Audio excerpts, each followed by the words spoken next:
In 1918, a deadly flu pandemic spread across the globe with devastating consequences. It's estimated that between 50 and 100 million people died as a result of what was called the Spanish flu. More people died from the disease than died in the horrors of World War I.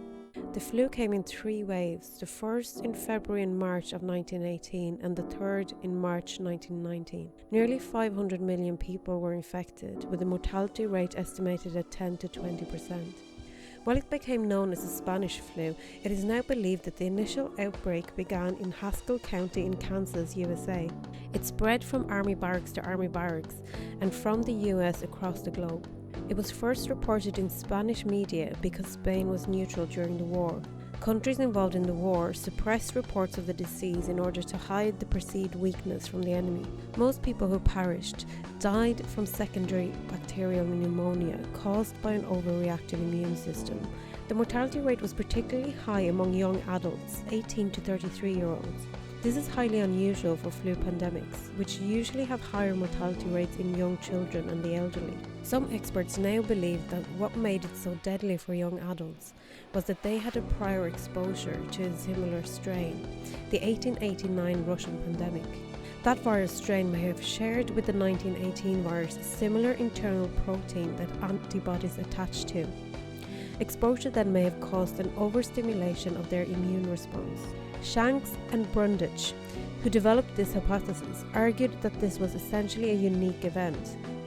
In the modern era, the current populations, interconnected by commerce and cultural activities, have exposed people to such a wide range of viral and bacterial respiratory pathogens that their immune repertoire has diversified.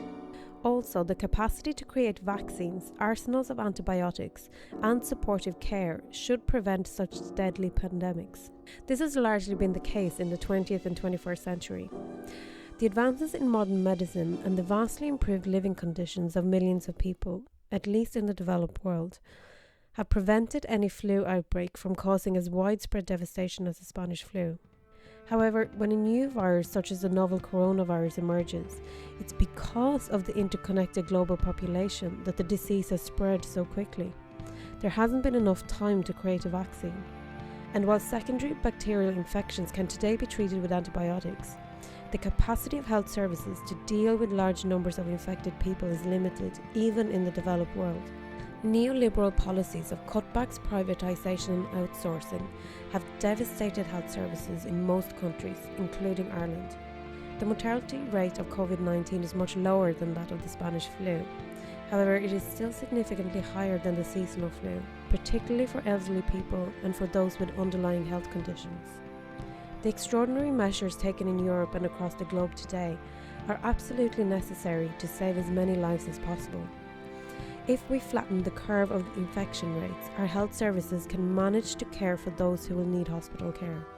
If the virus is not contained and spreads to the developing world, it could have devastating consequences for millions of people who have limited or no access to healthcare. Ultimately, we need properly funded healthcare systems all across the globe to combat pandemics such as this. We need public investment in research for vaccines, and an end to profiteering by large pharmaceutical companies through intellectual property rights on vital medicines. The richest 1% in the world now own more than half of the wealth. Now is the time to take that wealth to save lives. In Ireland, we need to take the Apple billions and use the money for our health service. We need a socialist society where the wealth of society is controlled by the majority, in the interest of the many, not the few.